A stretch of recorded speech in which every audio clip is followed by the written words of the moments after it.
All right, welcome back to the Tool World Podcast. I'm your host, David Jude. I'm here with Master Jew. How's it going there, Mr. Jew? Going pretty well. All right. All right, this week we're going to talk about model sparring. What is it? Why do we do it? And what are you looking for when we do model sparring? All right, so let's start off with what is model sparring? Yeah, can you answer that one? Yeah, I can answer it. I came with the question, of course. You wanted me to answer it. I'm throwing it back at you. Well, sometimes, I come up with these questions and, I gotta play dumb. I gotta play dumb here. It's probably the same thing for the podcast. Well, okay. So model sparring is we make it a requirement at first degree to second degree, right? And it's a small blurb in the encyclopedia, I believe. Yeah. I mean, they don't spend a lot of time. Basically, it's a demonstration. It's kind of like one-step sparring, right? Block, counter, so forth. So you do the technique in a regular motion or regular speed. Yeah. And then you do the same techniques, the attack and the defense, in a slow motion or slower so that people can see. So the idea is kind of like I throw all these techniques and people go, wow, what was that? That was pretty awesome. Right. And basically slow it down. And you see some demonstrations like that. It's kind of cool. I mean, I see like a skit. It's not model sparring, but they do like a demonstration, bang, bang, bang, bang, bang, and then they do a technique and they do it slow. Right. And then you go, wow, that was cool. Yeah. Right? Yeah. And so I think that the whole idea is basically the same. Now, I know we've also we forget, is it slow first and then you do it fast, or if it's fast and then you do it slow? It's fast, regular, and then you do it slow. Yeah, I would almost prefer it to be slow and then you fast. show the reality of it? Yeah. I feel like, I don't know. To me, that seems like it makes more sense, but, it's slow. It's fast and slow. Fast and slow. That's what it says in the encyclopedia. Right. Okay. So why do we do it? So you brushed upon a couple ideas here. Why do we do it? Yeah. Because it's in the encyclopedia? Well, yeah. No. I still think it's more of a demonstration than anything else. It really is one-step sparring because it's only one singular attack, like one-step sparring, and it's a series of blocks and counter, and you have to do it slow. But you couldn't do a flying front snap kick and try to do that slow. Yeah. So we kind of have to make rules on that. Like, okay, if you want to do a flying technique, that would have to be at the end of the technique, at the end of the demonstration. When you do these slow motion, and you need to have good body control. Yeah. And that shows off, that body control. It's not always about body control. But it's impressive. You do have that body control even in self-defense. So you got to be able to hit your target. Within the step sparring curriculum, model sparring shows up later. Is that correct? Right. I mean, step sparring you can basically do at any rank, but I think from General Chase perspective, it was a little bit later, right? Right.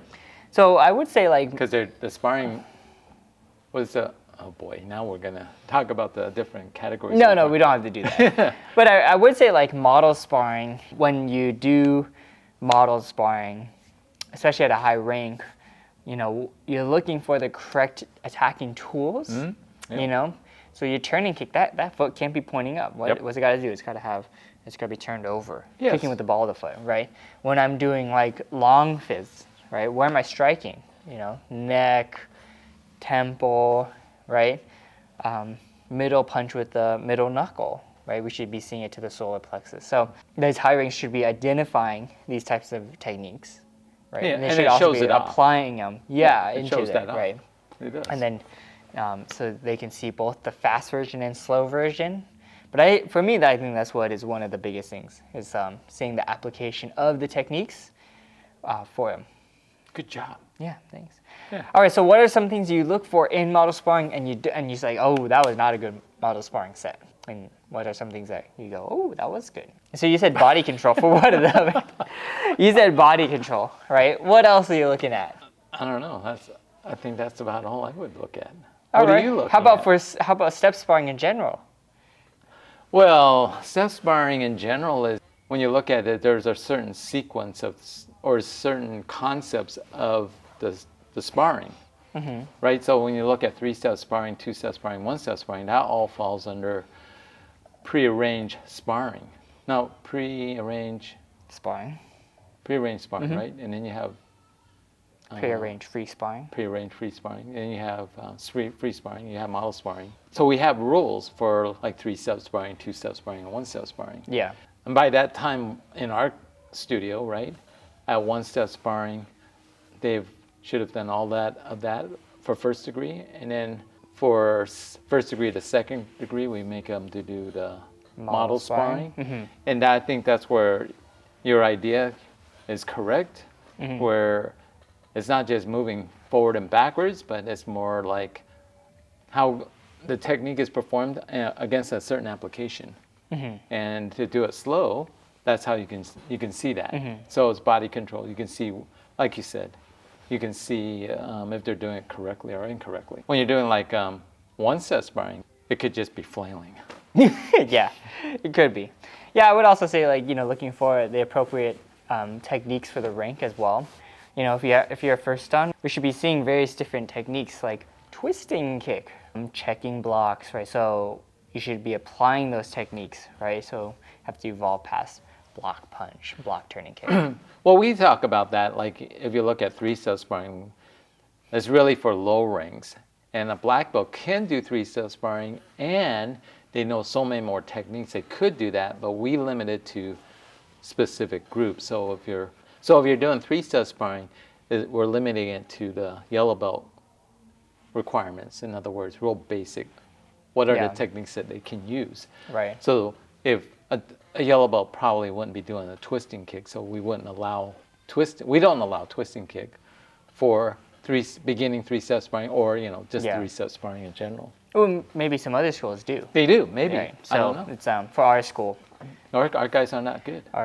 Well, I mean, maybe some schools, the white belts can do 180s and 380s back kicks. And, yeah, they can. Yeah. And they're white belts. Yeah. Come on, we gotta be better than that. Well, it's America. So. All right. Well, any other thoughts on model sparring? No, I think that sums it up. All right. Well, anybody have an idea? Yeah, let us know. Comment. Yeah. Don't forget to subscribe. If you guys even practice model sparring. Yeah, that is a good question. How many people actually do it? Yeah. All right. Now, don't forget to be safe. Keep training. And we'll see you guys next time. Take one.